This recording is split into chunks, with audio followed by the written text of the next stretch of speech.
مگر صرف ایک مرتبہ اس رقم کی خاطر ہمارا کام کر دو، باقی کی عمر تو سہولت سے رہ سکو گی، در در کام کی بھیک مانگنے میں بھی نہیں جانا پڑے گا۔ اس آدمی کی باتیں سن کر مجھے لگ رہا تھا جیسے یہی ایک موقع ہے میری زندگی کا، تو سمجھ ہے ہرگز نہیں گنوانا چاہیے، لیکن ضمیر بار بار ملامت کر رہا تھا کہ ایک مرتبہ غلطی کر چکی ہو، دوسری مرتبہ اس غلطی کو مت دہرا۔ میں نے اسے منع کر دیا کہ تم جو بھی کہو میں یہ کام نہیں کروں گی، اگر تم مجھے ڈھونڈ سکتے ہو تو اور بھی ایسی بہت سی لڑکیاں ہیں جو یہ کام باقاعدگی سے کرتی ہیں، تو ان سے کیوں نہیں کروا لیتے؟ تمہیں میں ہی کیوں چاہیے ہوں؟ ایک لمحے کے لیے مجھے اس آدمی کے تاثرات پر مسکرانے کا شبہ دکھائی دیا، مگر اگلے ہی پل وہ کندھے اچکا کر بوڑھنے لگا تو پیچھے سے آئمہ آگے بولی، انکل آپ وہی ہونا جو ہمیں کھانے سے بھرے ہوئے گھر میں لے کے گئے تھے؟ اس آدمی نے آئمہ کو دیکھ کر گہرا سانس بھرا اور کہا، ہاں بیٹا میں وہی ہوں، تمہیں اچھا لگا کھانا؟ آئمہ نے معصومیت سے اس بات میں سر ہلا دیا تو وہ مجھے دیکھتے ہوئے بولا، تو اپنی ماں سے کہو وہ دلوا دے تمہیں وہ سب کھانا، بس میری ایک بات ہے، اگر وہ مان لے تو میں آپ کو ڈھیر سا کھانا اور پیسے دوں گا، پھر آپ روز وہ سب کچھ کھا سکتی ہو جو آپ کا دل چاہے۔ یہ بات سن کر آئمہ میری جانب متوجہ ہو کے بولی، امی مان جاؤ نا، جو یہ انکل کہہ رہے ہیں مجھے وہ سب کچھ بہت اچھا لگا، اور بھی چاہیے۔ آئمہ کی باتیں اور اس کی معصومیت دیکھ کر ایک لمحے کے لیے میں پگھل گئی۔ میں نے اس آدمی سے کہا، سوچ کر بتاؤں گی۔ وہ چلا گیا تو اس کے جانے کے بعد بھی میرے دماغ میں یہی سب کچھ چلتا رہا کہ صرف ایک مرتبہ اگر میں اس کی بات مان لوں تو میری بچی کو فاقے نہیں کرنے پڑیں گے۔ پتہ نہیں نوکری یا کام بھی کوئی دیتا ہے یا نہیں، اور اگر دیتا ہے تو وہی چند پیسے جس میں گھر ہی بمشکل چلے گا۔ اوپر سے آئمہ کی مسلسل ایک بات جسے سن کر میں سچ ہو چکی تھی، اور بغیر کچھ سوچے سمجھے میں نے اس بچی پر ہاتھ اٹھا دیا۔ وہ تو مار کھانے کے بعد روتے روتے سو گئی، مگر مجھے بے چینی ہونے لگی۔ والدین اولاد کے لیے کیا کچھ نہیں کرتے، اور میں تو صرف ایک دفعہ یہ گناہ کروں گی پھر توبہ کر لوں گی۔ صبح تک نہ جانے کیسی کیسی دلیلیں دے کر میں نے خود کو اس کام کے لیے رضامند کر لیا۔ اگلے روز میرے بلانے سے پہلے ہی وہ وہاں پر موجود تھا۔ بغیر کچھ کہے میں نے اس سے سپاٹ لہجے میں کہا، مجھے وہ چیک دو، باقی جب بھی کام کرنا ہو بتا دینا، میں آ جاؤں گی۔ میری بات پر چند لمحوں کے لیے وہ خاموش ہو گیا، جیسے اسے میرا یوں چیک مانگنا اور اس کام کے لیے حامی بھرنا بالکل بھی اچھا نہیں لگا تھا، یا شاید یہ سب کچھ میرا وہم تھا، کچھ کہہ نہیں سکتے۔ مگر مجھے ایک لمحے کے لیے ایسا ضرور لگا کہ خیر وہ مجھے جگہ اور وقت بتا کے چلا گیا۔ اس کے جانے کے بعد وہ کاغذ کا ہلکا پھلکا سا چیک مجھے منوں کا بوجھ لگ رہا تھا، مگر میں یہ سب کچھ صرف اپنی اولاد کے لیے کرنے پر تیار ہوئی تھی۔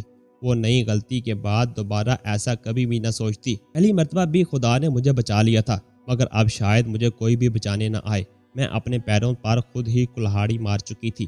ٹھیک 2 دن کے بعد اس آدمی کی بتائی ہوئی جگہ پر پہنچ گئی۔ اس نے پہلے کپڑے مجھے بھجوا دیے تھے۔ میں وہ کپڑے پہن کر اپنی بیٹی سے گلے مل کر گھر سے نکل آئی۔ میرا رونے کا دل چاہ رہا تھا، مگر میں نے خود پر جبر کیا رکھا۔ جب یہ سب کرنے جا رہی تھی پھر رونا کس بات کا؟ اس آدمی کی بتائی گئی جگہ پر پہنچ گئی۔ کافی دیر انتظار کے بعد گاڑی آئی تو میرا دل چاہا اس گاڑی سے بیٹھنے سے منع کر دوں۔